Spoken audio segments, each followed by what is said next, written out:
What's going on, guys? Welcome to episode 8 of Football Talk. That's right, I'm coming at you on 10/17 of 2013. That's right, we're about halfway through the month of October. Kind of hard to believe. School is passing by really fast. Kind of hard to believe I'm even in basically halfway through my second semester of college at this point. So kind of nerve-wracking, but two shout-outs I want to give out. First to the video, actually three. One to TGN, thank you very much for the partnership. Two to Kyle for being a ginger and loving everything about being a ginger and being my friend. And three, shout out to Bill O'Brien, I believe that's his name, the coach of the Nittany Lions, for taking down Michigan and making me a happy Nittany Lion fan.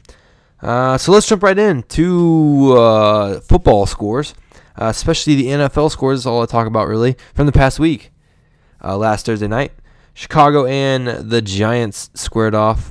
Bears came away with a win, 27-21, in a closer game than everybody thought it would be. Personally, for me, I thought it was going to be a blowout by the Bears to the Giants, but they proved me wrong. So, again, the Bears pulled out the victory. The Packers traveled into M&T Bank Stadium in Baltimore and took down the Ravens 19-17. 19-17, as Eddie Lacy rushed for 120 yards. And Jordy Nelson also had 113 yards. But Randall Cobb and James Jones both went down. So big losses right there. I don't know if they're out for the season. I don't think they are. Randall Cobb's out for, I think, 8 weeks right now. So we'll see what happens. But a big win for the Packers, and I'm very happy. The Bengals, and probably what was the best game of the entire weekend, and possibly so far in the NFL, the Bengals took on the Buffalo Bills in Ralph Wilson Stadium. And they took down the Bills in overtime by a field goal, 27-24. This is probably one of the best, best games that I saw all year. I got to see it firsthand. I don't know how I got this game instead of the Packer game, but who knows? But Cincinnati played well, but Buffalo's gonna be a feisty team. I think they'll definitely keep on building and be better and better. Detroit took down Cleveland after going down 17-14 early. They bounced back and won 31-17. So happy the Lions won, and Browns lost their first game in 2 or 3 weeks. So that's something interesting. Hold on. I had to sneeze real quick. Sorry. Yeah, let's see. And then Kansas City and Oakland took on each other, and Kansas City won 24-7. No doubt there that was going to happen. Carolina took on the Vikings, and Carolina killed the Vikings 35-10. I was thoroughly surprised about this score and about the dominating play by Carolina. Cam Newton came off the bye week and pretty much tore apart that defense. Thank God I dropped them. Pittsburgh and the Jets squared off in MetLife Stadium, and Pittsburgh came away with their first win of the season, winning in 19-6. I was happy. My dad was happy. I called the Jets to win just because I thought the Jets would probably win, and I wasn't surprised that the Pittsburgh Steelers won at all. So good win for them. They need that win desperately. Watch them win out and go to the playoffs. That'll be something interesting and beat all the statistics. Philadelphia traveled to Tampa Bay. I also saw this game since I get local television from Tampa Bay and Tennessee. Or not Tennessee, Tallahassee. Philadelphia took down the Bucks 31-20. Deshaun Jackson went ham. It was a great game. He really did prove his point that he is faster than Revis because he tore Revis apart. And it was a great showing by Nick Foles, who I think is a good quarterback anyways. Probably one of the biggest shockers of the week. St. Louis killed the Texans 38-13. This game wasn't even close. If it was close at the kickoff, and other than that, it wasn't close after that. St. Louis went in there, showed up the Houston Texans, and Schaub came in with an injury. So Casey Keenum will get the start on Sunday for that. Jacksonville went in to Sports Authority Field and put up a good fight against Denver, and almost came with the win, but Denver ended up winning 35-19. Justin Blackman went ham, and that's pretty much all I can say about that. Great showing. They had actually freaking dog. They had actually won quite a bit. They had won like the last 4 out of 5 against the Broncos. So good win for the Broncos. I hate to say that, but good fight by the Jaguars. Seattle had basically get all they could handle against the Tennessee Titans, only winning 20-13. Titans are scrappy this year. I'm telling you, they may make the playoffs this year. With that division, with it basically being only the Colts and them at this point, they could make it honestly at this point. So I'm rooting for the Titans, see what they can do. But Seattle also won again, which is exciting to see. Good old Seahawks doing work. New England and the Saints. New England won 30-27 after Brady threw a touchdown with 5 seconds left on the clock to Hopkins, and it was, is it Hopkins? Or is it Tom? I don't remember his last name. He threw a touchdown to number 85, Ocho Cinco. There you go. He threw it to Ocho Cinco, and they won. And I was so happy that they won because Brady was finally doing something. He worked his magic. They gave him way too much time on the clock. So San Francisco got all they could handle from the Cardinals, only winning 32-20. This game, I didn't get a chance to see it, but it seems like it was pretty good. I know Cardinals had a pretty good showing in Candlestick, so that's kind of good to see the Cardinals finally do good. Washington lost to the Cowboys. Ow, God, my knee. No real kind of surprise there, honestly. I thought Dallas would kill them anyways. They won 31-16. It really wasn't a killing, but it wasn't as close as the score kind of shows. And then Monday night, the Colts lost to San Diego, losing 19-9. I was so surprised about that. I thought Colts would go in there and rock their world, but they didn't. But they have a tough test coming up at the start or at the next weekend. So those are the scores from this following week. And as we move into the predictions here in a couple of minutes, I'm gonna bring in Kyle again like usual. But yeah, Colts. I don't know what's up with the Colts. I was so surprised that they lost. Vinatieri he was 3 for 3, so I was happy at least with that.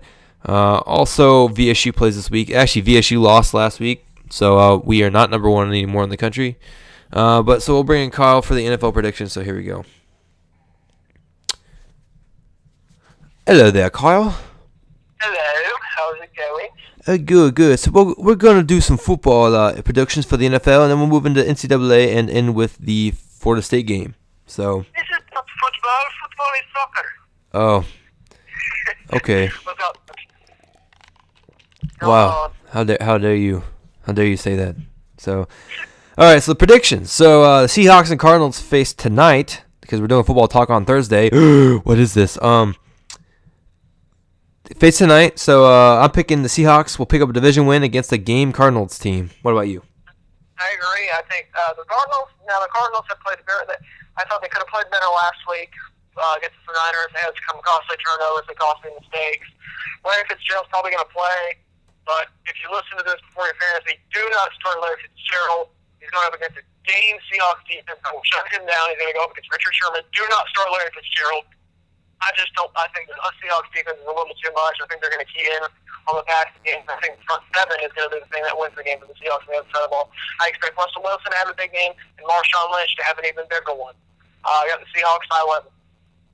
By 11? Yep, 24-13. Nice. All right. Yeah, I think Seahawks will probably win that game. That defense is too good.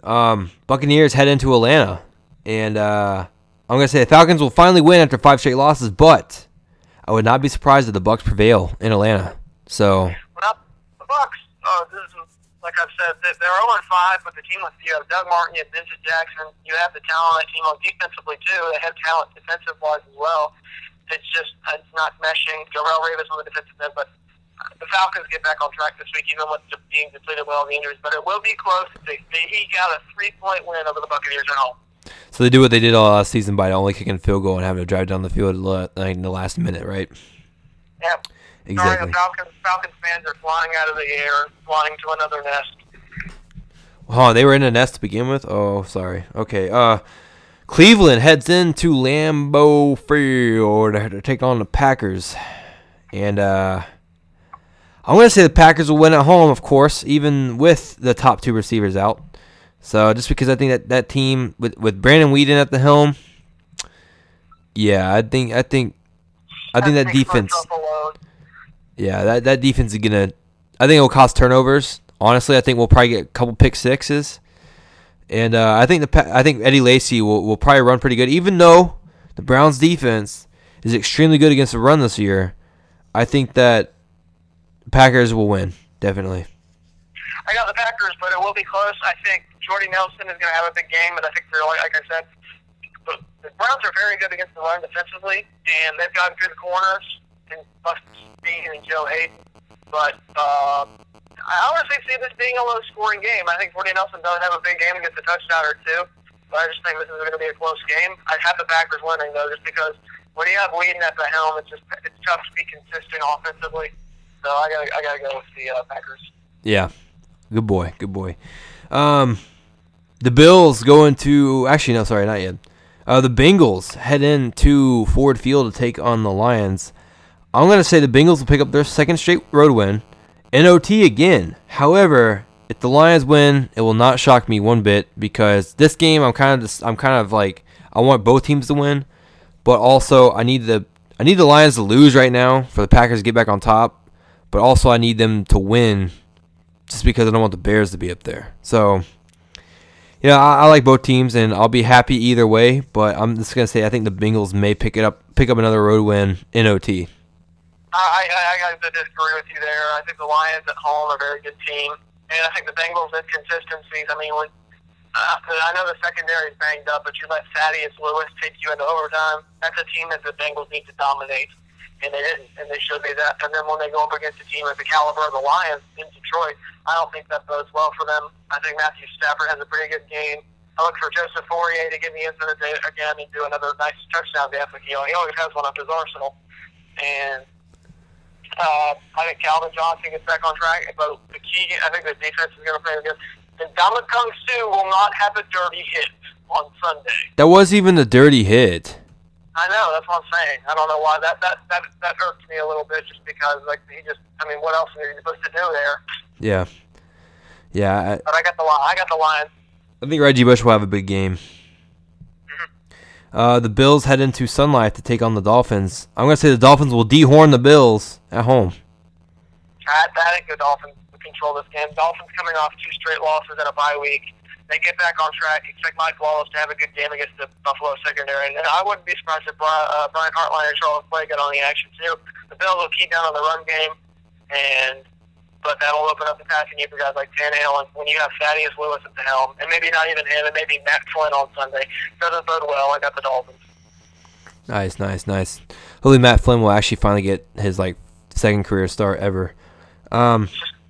Patriots go into MetLife to take on the Jets. Patriots will have a good game against the Jets on the road, in my opinion, but ultimately they will win in the fourth quarter. It will take them 4 quarters to take down the Jets. So, and we've already seen these two teams go at it in week 2. It was a very, rainy, sloppy game, but the Jets' defense was competitive. The Jets will be pumped up for this game. Brett Favre is going to be getting pumped up for this game. But ultimately, you look at the talent on both sides of the ball. Now, the Patriots have been kind of depleted on the defensive end, losing Vince Wilfork and Drew Ogden for the season.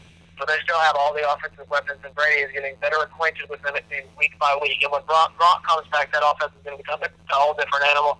It will go into the fourth quarter, but ultimately, Brady trumps Geno Smith by a huge margin. Yeah. I got to go with Tom Brady and the Patriots. Yeah, that's why I picked the Patriots as well. Plus, he's my fantasy quarterback, so I have to pick him right now. Cowboys and Philly. This is what I wrote down because it's truly how I feel. Philly may shock them this week and pull out a win, but the Cowboys may also show up and dominate. This is like This is like one of those games where I can see it being a good game, and whoever has the ball last, whoever gets the ball first in the fourth quarter will win, and whoever has the ball last in the fourth quarter will win as well. So it's whoever controls the ball the most will win this game. I could see it coming down to that. So I really don't have a pick. I know you'll pick your Cowboys, but I really don't have a pick yet. I guess I'm just going to have to kind of mold over this and see who I really think is going to win this game. But here's the thing with that. The Philadelphia defense is not very good, and that's been documented. Now, they did well last week against Tampa Bay, but Tampa Bay is struggling. You look at some of the teams they couldn't keep the Giants down. They had the Giants hang around for a little while. They just can't put a team down when they get ahead, and then you obviously saw what the Broncos did to them. The Cowboys have an offense where they can just go at you at many different points. You can go to Dez, you can go to Miles, you can go to Terrence, you can go to Jason Witten. But the thing that's going to be key in this game is Joseph Randle. Joseph Randle can go at, because DeMarco Murray will be out of this game. Joseph Randle, if he can come in and have a big game running-wise, That would change the whole dynamic. But if the Cowboys can't get anything running, it's going to be he's in a force level in the passing situations. I think the tempo of the Eagles' offense is going to get to the Cowboys' banged-up defense, and I think it's going to go into the fourth quarter. But ultimately, I do think Romo stepped up and silenced some of more of his credit for the big win this weekend in Philadelphia. Yeah, it's in Philly, so it's gonna be good. It's gonna be a hostile environment. It's gonna be a good game. The Bears head into the division rival of both of those teams. Goes into Washington to take on the Redskins.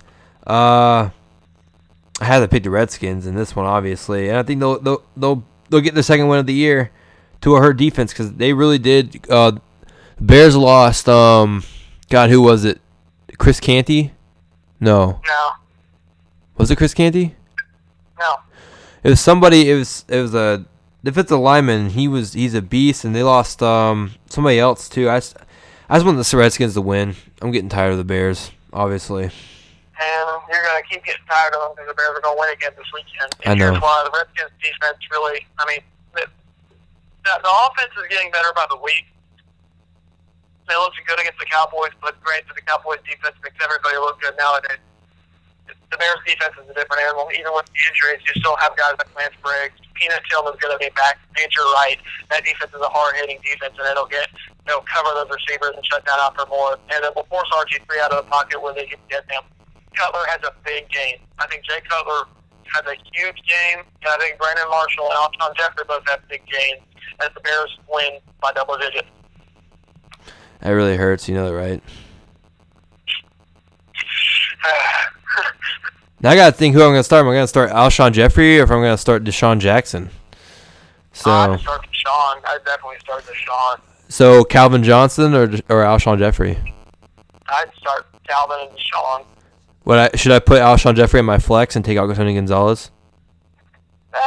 We'll get to that on a later day. That's actually really tough to call. That's just four guys. 3 out of the 4. You can just go. Here you go. Because I think all 4 of those guys have a pretty good game this weekend. You think Chargers? You think that Antonio Gates will have a bigger game than Gonzalez?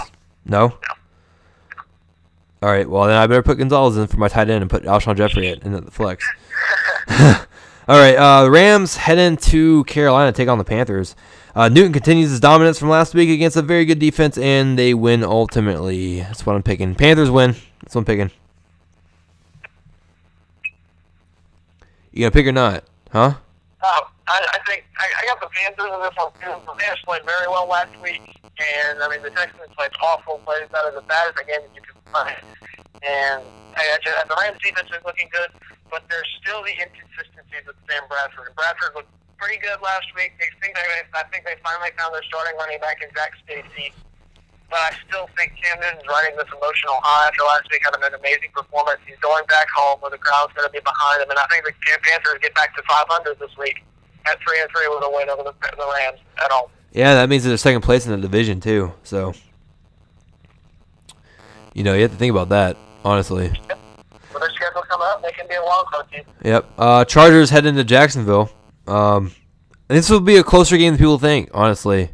I think the Bolts will win ultimately, Chargers, but I think Jacksonville will show that they're starting to improve, and I think that Blackman's going to have a big game against a terrible secondary. But you can only pass so much without having at least a running game, and Maurice Jones-Drew hasn't been doing anything recently. So I think I think Chargers will win. I kind of hope the Jacksonville Jaguars will win. That way they don't go 0-1 whatever. So. But what about you? I've been going back and forth on this. I know the basic instinct is to pick the Chargers, but I really do think we have an upset special on our hands this Sunday in the NFL.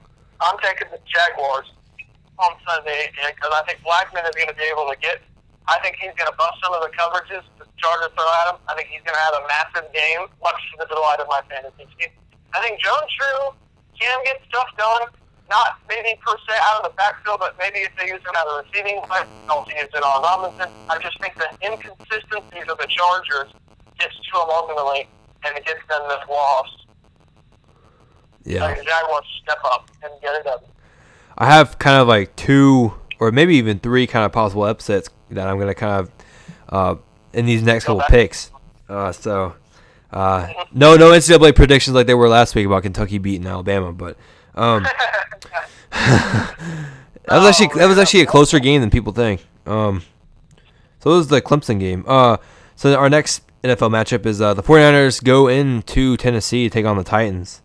I think the 49ers will win in either OT or they'll win right at regulation. And I think it'll be because they're going up against one of the better teams this year, honestly. And if the Titans win, I'll root for the Titans. But if they win, then it will really give them prime position of getting a wild card slot at this point. Because if you look at anybody else in the NFL, there's really not that many teams that are kind of going for the wild card spot at this point because everybody else is losing. Almost everybody in the AFC is either below 500 at 500 or they only have like 2 losses. So I think the Titans are in position to possibly win this game, but I think 49ers will win ultimately. I think the Niners are just a better team, and I think with Fitzpatrick going up against a solid defense like that, I think it's going to be tough. I think everything's close going into the fourth quarter, but in the end, the team with a better defense and a better offense is going to win the game. I think Gore has a pretty good game. I think Kaepernick has the type of game he usually has, which is, he has a good game throwing the ball. He has a decent game passing the ball. I think, but ultimately, I think the guy that's really going to step up in this game is Navarro Bowman. I think he has a pretty good game, and I think the Niners eke out a 9-point win on Sunday. 9 points? Yep. Yeah. The Texans head into Arrowhead, take on the Chiefs. Chiefs win at home, plain and simple. That's all I'm going to say. The Texans are really the Case Keenum getting the starting quarterback. Yep. And I'm going to get into this real quick, but I think the Texans will draft a quarterback next year in the NFL draft, whoever that may be it Boyd, if he drops that far, Manziel, Mariota ain't going to drop that far, Hundley, Murray, McCarron. Whoever that quarterback is will have a chance to deal with the talent around him. It's just that they're reeling right now, and they're going up against good teams. And I doesn't favor them, especially with Case Keenum under center. I doesn't favor them against a very good team that's just probably the first 6-0 team in history that's not getting enough respect. Yeah. That's because they're overshadowed by the Broncos. That defense feasts on quarterbacks with Tom Ali, Justin Houston. And you got the hard-hitting safeties in the corners in the secondary like Gunter Robinson and Eric Berry and Brandon Flowers. That defense is going to get not only to Case Keenum, but it's going to shut down guys like Andre Johnson, DeAndre Hopkins, and then Holly and Houston will do their part to stop Arian Foster. Chiefs win double digits. Yeah, I think the Chiefs are the most underrated team right now of anybody in the NFL, honestly. 6-0, and they don't get a shred of respect. It reminds me almost whenever... Oh, sorry. Everybody's talking about the Broncos. Everybody's actually talking about other teams besides 6-0 Chiefs. It's garbage. Yeah, it kind of reminds me of whenever the Packers were going 15-0, or they were going undefeated that one year, and you would only hear about them every now and then. It's like, whenever Brady and them were doing this, there was so much hoopla, but now the Packers are doing it, and they hadn't lost since week 10 of the previous year, and nobody even cares. It's kind of like, are you kidding me? And that's what I can kind of see right now with the Chiefs. I mean, they're rolling right now. They're doing everything right. They're doing stuff that they need to do on defense. Their defense is championship material right now, and they're not getting anything. And it's kind of upsetting to me, but I think everybody's kind of expecting them. I think what will really kind of define their season was how they do against the Broncos. And if they beat the Broncos, then they will. If they beat the Broncos twice, then they own that division. So that's all. That's plain and simple. But if they beat them once, that's how they're going to get respect. What? That's how they're going to have to earn respect. Yeah. Probably Exactly. by beating the Broncos at least one of those 2 times. Yeah. So the Ravens head into the Steel City to take on the Steelers, and I'm gonna pull one out of the bucket. I'm gonna say Steelers will win their second straight game against a struggling Ravens team. But if the Ravens win, however, no surprise there. But I'm saying I think the Steelers will win. I just want them to win at this point. I think it'd be hilarious for them to win out after their bye week. That'd be hilarious. Then just go undefeated after their bye week. And then probably losing the playoffs like usual, but still. I think the Steelers win as well. I think they're back on track after they finally got the win they needed against the Jets last week, and that gave them confidence going into a division game this week. This game will help them, especially with the Bengals going to the line, help them get confidence within the division. I think the Steelers show up and play well. Ryan Clark in the secondary has a big game. Troy Polamalu obviously having a big game. Defensively. Offensively, the star of the game may be Antonio Brown, but obviously you got to look at Big Ben too. So, but I do think the Steelers win this one. Yeah. Broncos and Colts, who you got in this one? Now, the hype surrounding this game is ridiculous. At this time last year in Indianapolis, 56% of hotels for this weekend's game were sold. For this weekend's game, it's 100% filled. Everybody's anticipating Peyton's return to the Broncos. And there have already been those comments by Irsay saying he wanted more than one Super Bowl with Peyton or Alex.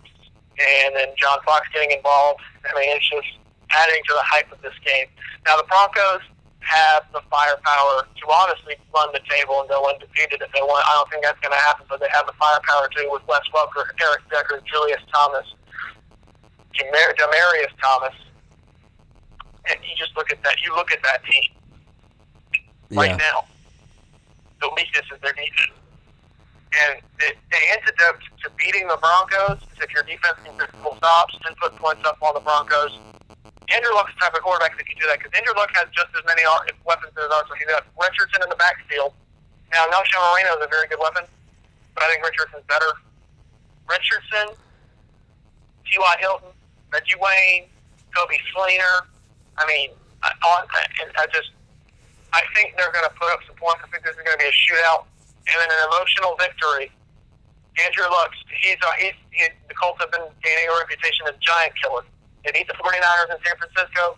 They beat the Seahawks at home. They take down another giant this weekend and beat the Broncos.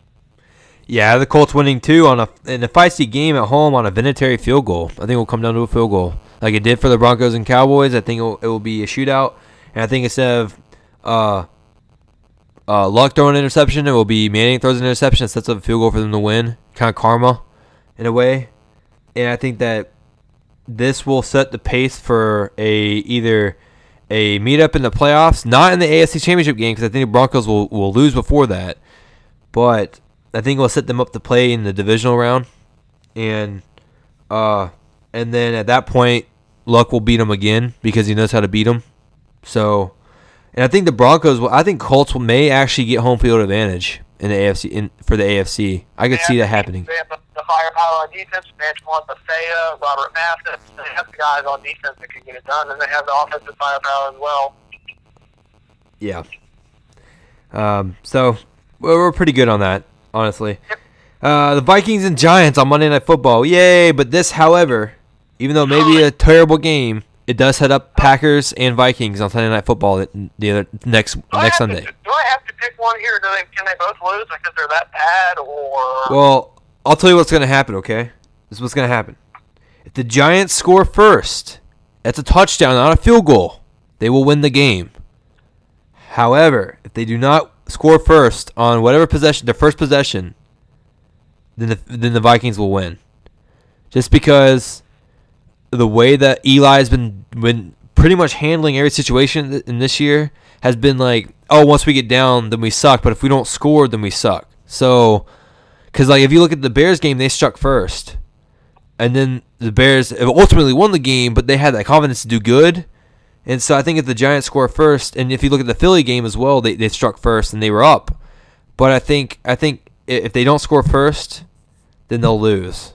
But I'm picking. I don't know who really cares. I think Raw will probably beat them out for ratings for like the first time in like a year on Monday night. That's just a terrible Monday night game. I mean, the New York market's going to bring in ratings, but I mean, let's go start with Minnesota. Just the fact that they have that much talent around them, but they can't find any consistency at quarterback, especially because Castle looks great against Steelers, and it looks like what he did last week horrible against the Panthers. Adrian Peterson is not as consistent as one. Granted, he's had his issues, and God bless him, and prayers still with his family and all that. But even though he didn't even know that kid. Yeah, and the talent on that team is too bad to be 1-5. And Josh Freeman hopefully can bring some stability to that team, but he hasn't been in there long. Hopefully he's going to get accustomed to the offense. I just think this is the week the Giants finally get a win, move to 1-6. I think Eli's going to finally. I mean, this is one of those teams that they can just beat. They can throw on because Cam threw on them last week. Eli's going to hit Cruz and Nix and other guys, and But the running game is going to be the issue for them. But I do think the Giants win easily, handily. Yeah. I still think mine will stand up. What happens? So, all right. Moving on to the NCAA. In our last game that we will not be talking about right now. Last game we'll be talking about is an ACC matchup, but another ACC matchup that's happening tonight. Your boys, the Miami Hurricanes, number 10 in the nation, take on the Tar Heels in Chapel Hill. I'm going to call the top. I'm just playing. Canes will win in a tight game. I do think it'll be a tight game as well. I think Brent Ritter and those guys will get ready. They're going to be pumped up for Thursday night prime time game against the conference rival. I just think Miami's defense has been, ever since the Florida game, has been steadily improving. And they've had a week and a half to prepare for this game. And I think this is one of those games because in 2 weeks, 2 weeks from Saturday, Miami's got a showdown in Tallahassee with Florida State. Now, this could be potentially huge depending on what happens this Saturday. We're going to get to Florida State in a minute. I'm tomahawk chopping right now, by the way. Tomahawk chopping for that game against Miami. Stephen Morris, Duke Johnson, Philip Dorsett, offense is just too much. You saw what you saw what Connor Shaw and throwing offenses can do, especially ECU can do on UNC. I think Miami does the same. Miami wins by 14. I'm gonna be watching that game probably, most of it at least. I gotta get this rendered out. I'm gonna be glued to it, man. You know I will be. Yeah, I'm gonna be rendering this one out probably, and then Mark and I are gonna film some Diablo here pretty soon too. So, that's a spoiler alert. Oh, I'm sorry. Texas Tech heads into West Virginia, the undefeated Texas Tech. I'm gonna say the Red Raiders will win on the road to go 7-0. Now, West Virginia is one of those teams that are the definition of inconsistently, but they're inconsistent at the right time because you saw them get smoked. You see them get smoked by certain teams. Yeah. But then they battled with Oklahoma and upset Oklahoma State. I think they do that this weekend. I think they rise up to the occasion. With the Texas Tech pace, Oklahoma State doesn't work at that methodical pace that Texas Tech does. West Virginia keeps it close. Texas Tech ultimately moves on, gets a W. Cliff Kingsbury continues his phenomenal job as the new head coach. Yeah. Iowa State and Baylor. Now, Iowa State's one of those teams that you can never back down, even though they're 1-4. They always play Buster. I just quoted you from yesterday, reading off that thing from that guy's thing. Baylor will win in a closer game than people think. I think they'll score 70, but it will be close. I'm just playing. No, I really do think it will be a close game. I think Iowa State will give them everything they can possibly have. Now, Paul Rhodes is a great coach, but Baylor, they came off it. They're one of those games that they usually lose, but they won. They're going to get back to their self this week. They're going to put, I don't think they put 70. I thought they put in 50 this week. Lake Seastruck has a big game. Glasgow Martin has a big game. And, of course, Bryce Petty has a big game. 56-24 W Baylor. There you go. Getting those stats out. Iowa heads into the Horseshoe to take on Ohio State. Iowa will play them close, but OSU will win. I think Ohio State wins easily. Iowa was just not the team they used to be. Kirk Ferentz is a great coach, but they just don't have talent that Ohio State plus. They have to go into the Horseshoe, and it feels like Ohio State's almost playing at home every single week now. So the only game I've seen them, they've only gone on the road twice this season. So I don't even know how many more. Then they get Penn State at home. So that cupcake sauce schedule is going to come back to bite them though in the BCS. But I think this weekend. Yeah. Who you got for the Dogs and the Vanderbilt Commodores this weekend? Now, Gurley is likely to play for a third straight game. And Vanderbilt's defense, one of their troubles is with the run. And I thought if Gurley played, there would have been no contest. But without Gurley playing, they go back to those finesse backs. And Vandy's secondary is very good against the pass. I think for the second week in a row, the Dogs go down. At Vanderbilt this Saturday, Murray, without his usual weapons, he's just not himself. I think Vandy makes those big plays on the offensive side. They can attack the secondary. I just think that I think Vandy in a big game, they take down a ranked opponent, they take down an SEC East rival. I think the Dogs lose again. All I'm going to say is the Commodores are going to be having some hot dogs that night. Boom. Vanderbilt wins. Florida and Mizzou. This is probably one of the better matchups of the weekend. Other than the next game we're going to talk about. Oh, man, Florida may win this game. I think they could. But this may be an upset to some people. I think Mizzou will squeeze out the win against a very, very, very good defense. Now, ever since the Jeff Driscoll injury, the Florida offense hasn't been the same. And now their defense is still up to class, but you saw last week their defense held an LSU offense that they put up a ton of points on Georgia to 14, but they only scored 6. Yeah. But they had, and LSU's got good receivers. LSU didn't have this size of receivers that Missouri has. Missouri has guys at 6'6", 6'4", and 6'2" starting. Guys like Dorial Green Beckham, guys like LaDainian Washington, guys like Marcus Lucis, guys like Bud Sasser. And without James Franklin, they had Matty Moss and the red shirt. I think he's a true freshman, actually. They say he's quicker than Franklin. Now, can he throw the ball like Franklin can? No, but he still brings that double threat to the table, which is a nightmare for some defenses. I think this is going to be a close game, but I just think Missouri will make enough big plays to get another huge win in the SEC East, and Missouri keeps that lead in the SEC East again this week with a big win over the Florida Gators. There you go. All right. Your man Johnny Manziel has his hands full this weekend as he takes on the Auburn Tigers. Who do you think will win? I think Manziel is just one of those playmakers you saw last week. It was one of those games that A&M could have lost, but he just makes so many. He's just a playmaker. He's one of those guys that comes around a few far between. That's just a straight up playmaker. Johnny Manziel at home. It's hard to bet against him at home unless he's going up against the number 1 team. I think A&M wins pretty big. I got Manziel. Manziel goes over 500 total yards on this Auburn defense. Yeah, I have the Aggies winning in a close game. I just think it will be a lot closer. Like last week was pretty close. Which brings me to my next game that we're about to talk about. The Ole Miss good old Rebels. I mean, hosting the Tigers of LSU. I'm gonna say that LSU will win on the road, okay? But against a Rebel team who push them to the limit. I guarantee you this game will come down just like it did last week to one last drive and a field goal on either side. I think it will just be one of those games where unless Hill goes off, it will be a close game. If Hill goes off, which I don't know, I think both of those defenses have a little bit of trouble with the run. So I think LSU will win, but I'm going to root for Ole Miss. Like, I'm going to root for them so hard just because me and LSU do not do too well. So yeah, that's my prediction. I think LSU wins, and this has been a tale of 2 teams for Ole Miss. They started out 3-0 and looked like they could have beat anybody, and then they go into Alabama and get shut out. They go into Auburn and get beat, and then they come back home against an A&M team and they lose. I think that continues. They go to 3-4. It's just one of those. It's one of those things. You have a good team, but you just have a tough schedule. And that's the top of this Ole Miss team. He's an incredible coach, getting incredible talent, recruiting. It's just the schedule doesn't work out in your favor sometimes. LSU, I think it'll be close going into the 4th, but you look at the talent, the NFL talent on the LSU offensive side of the ball. Jeremy Hill is going to be an NFL running back. Odell Beckham Jr. and Jarvis Landry are going to be NFL wide receivers, and Ben Berger has a very good opportunity to be a starting NFL quarterback next season. I just think that you can keep that talent down for a little bit, maybe in the game, but not down for long. Mississippi State did that a couple weeks ago. And Mississippi does it this week. I just don't think they hold on. I got LSU by 10. Nice.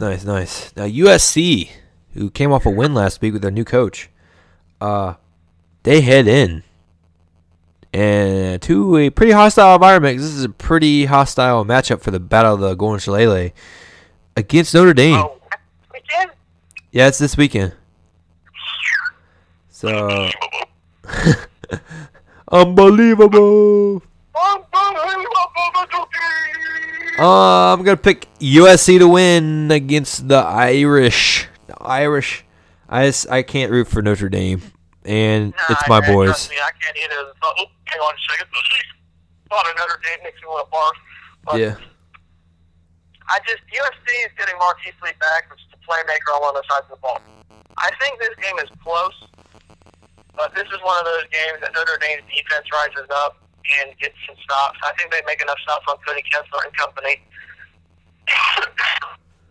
and get the W and get the Golden Shillelagh. Screw you. Sorry. I just don't think USC is there right now. Well, let's bring us into another Pac-12, probably one of the best Pac-12 matchups of the year. UCLA, number 9 team in the country, takes on the Stanford Cardinals coming off that loss against Utah. I'm picking UCLA to beat the Cardinals on the road. Something we can agree on. Yep. Stanford's really. Stanford, one of those teams that you thought they can definitely run the table. In the league more so, thought they could run the table. Obviously, they go into Utah and Rice Eccles Stadium and get the L. And they're going to want revenge. They're going to want revenge at the wrong time against the wrong opponent. They're expecting Brett Hundley to go to the ground. Brett Hundley's going to decimate that defense through the air just to keep Price stiff, and just like the quarterback over in Utah did last week. And that defense for UCLA is going to make enough big plays and assert themselves as over Stanford as the second best team in the Pac-12 this season. This weekend, Brett Hundley makes his Heisman campaign push this weekend with a huge game. UCLA takes down the Cardinals. Yeah, but Oregon's playing Wazoo, so Mariota's gonna even push even harder. So. Oh, and they're wearing pink unis too. Those are pretty cool. Yeah. They're wearing pink unis, which I think is a great cause. And Mariota, who is unbelievable right now, my Heisman front runner, he's been unbelievable. Yeah. Valdosta State plays West Georgia. Valdosta State coming off that devastating loss to freaking Western Alabama. God dang it. But this is our in-state rival. This is some bad blood down south. Clutch, by the way. VSU will bounce back from a loss to take down the in-state rival, West Georgia. I forgot they're like the Terriers or like the freaking Poodles or something. I don't even know. Probably like the Albert Poodles or something like that. But yeah, who cares? They're the Fighting Artichoke Poodles. How about that? I gotta go with Valdosta State, man. I think the Blazers get back on track. Yeah, they better. Stanford wants revenge. Valdosta State wants revenge. Valdosta State can get the revenge they deserve. They win. It is on the road, too, so that'd be even sweeter. I still think they get the W. Yeah, they have to. Now, Friday night football instead of high school football, which Kyle is going to be doing crap for and getting $45. Yay! We're going to be looking at the Knights of Central Florida heading into Louisville to take on the Cardinals. And can I have a drum roll, please, Kyle?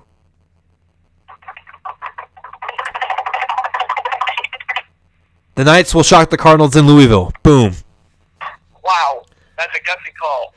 Yeah, I'm pretty sure my butthole just exploded. As much as I would like to say the same, I can't. Louisville played about as bad as you could play and still win last week.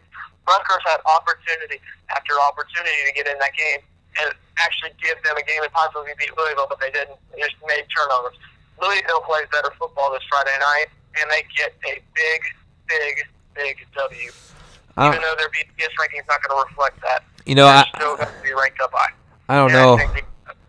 I don't know. Because UCF showed that South Carolina has a lot of weaknesses.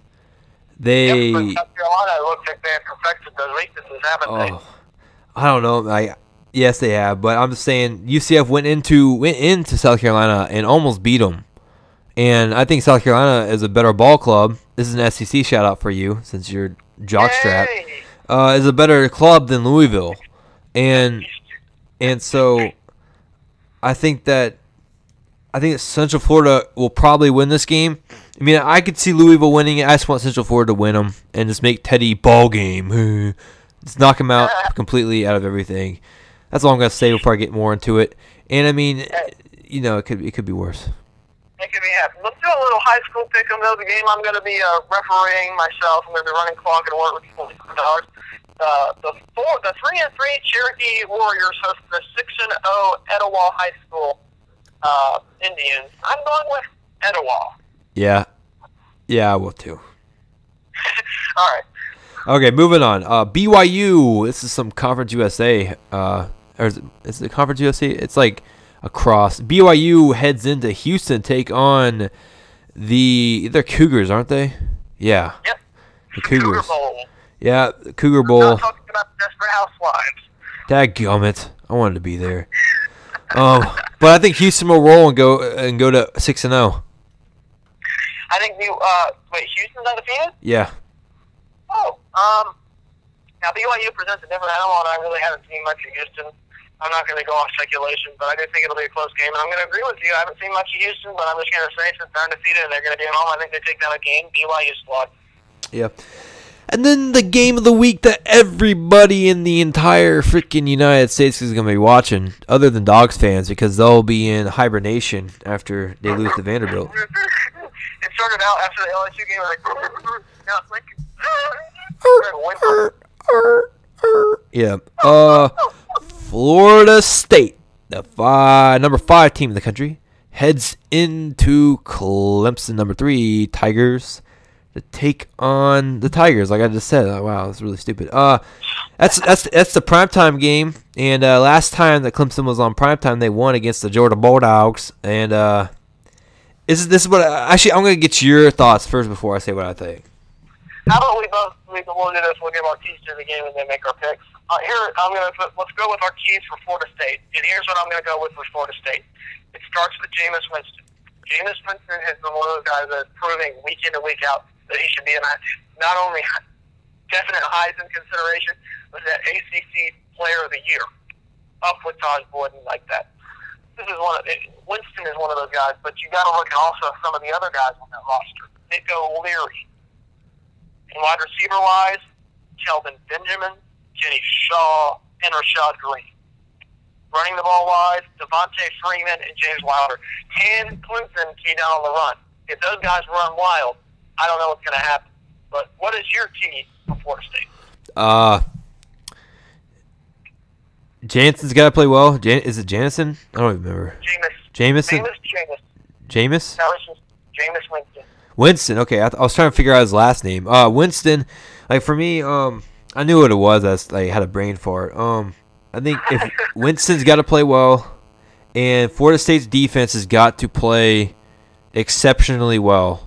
Their cornerbacks are gonna have to be Revis from 2010 and Richard Sherman right now. They're gonna have to be lights out to face against Sammy Watkins and Bryant. The keys to the game. Defense is gonna win this game no matter what. But on both sides, I'll give my Clemson's side. Taj Boyd's gonna have to be perfect, and the Clemson defense is gonna have to do perfect stuff too. It's gonna be one of those games where it's really hard to pick because it is so open, and that's what I think for Clemson and for Florida State. Defense and their quarterback play are gonna be their 2 biggest key points. That's my keys to the game: quarterback play and defense. Yep, and my key for Clemson, that's defense for Clemson. This is Clemson teed down on a good offense in Georgia. They're going to have to have another big game defensively, but getting to the offense side of the ball. Sammy Watkins is going to have a big game. Taj Boyd has to have a big game on the defense for them to win. And I think the running game, Roderick McDowell has to have a huge game as well. And Martavis Bryant's got to have a big game. This is when it comes down to the coaching. You got 2 up-and-coming coaches that are fighting for national respect. 2 guys that have been to the Orange Bowl. They've been to the Orange Bowl the past 2 seasons, each of them. This year, the winner of this game has a chance to go to the national championship. And right now, I think Florida State's going to have better opportunity, especially next year and in the future. I think this weekend, the Tigers have their day in the sun. Once again, I'm going with Clemson. Well, good, because I don't have to not so fast you on that one. I know I said I'm not going to have to. I'm picking Clemson too. Why would I go against the Tigers? But this is what I wrote down because I'm cool like that. Boyd leads the Tigers on a late drive to beat the Seminoles to keep their chances alive for the national title. However, this is the point that I want to kind of get across for anybody for this game.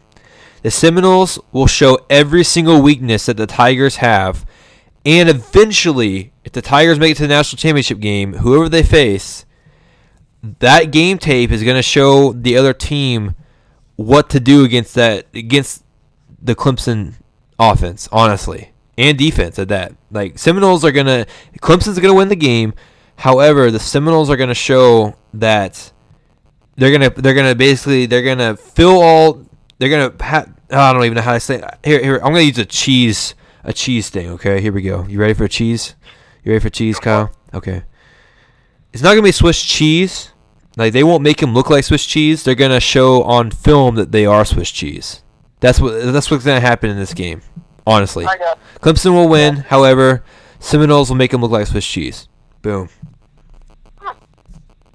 And that quarterback battle is a great one.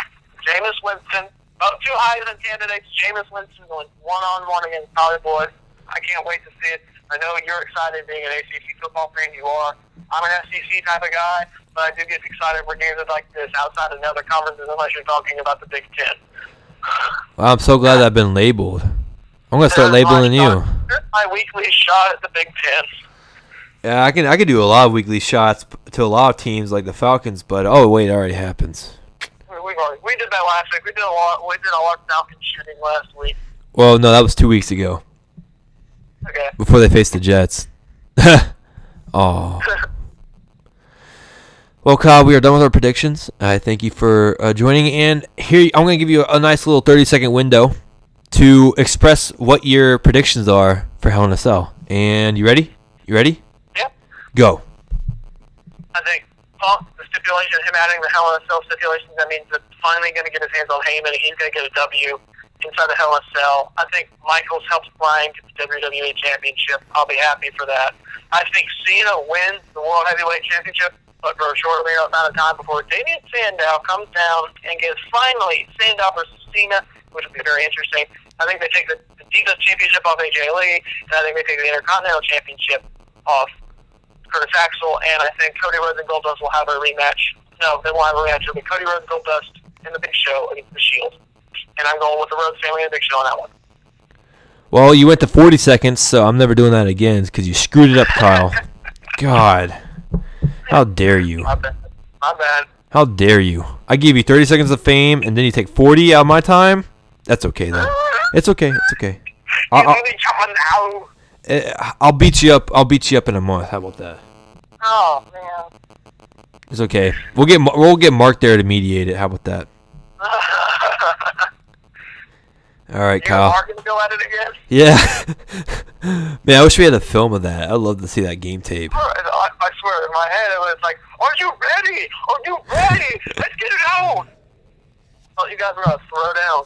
Oh yeah, we're about to. All right, Kyle. Thanks for calling in this week on Football Talk. Follow me at KyleLance30 on Twitter. Goodbye, guys. Go Canes. All about the U. Yeah, okay. You're off.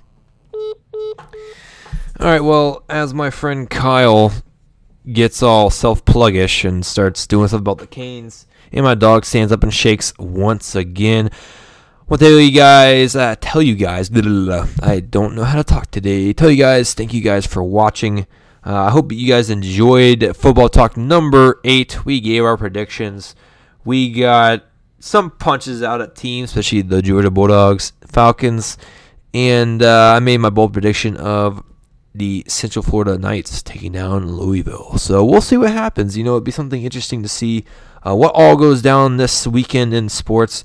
You guys have a safe rest of the week, Friday and Saturday, and then Sunday's NFL football and Walking Dead at 9 o'clock on AMC. Thank you guys for watching, and or listening, more likely. And I will talk to you guys later. Peace.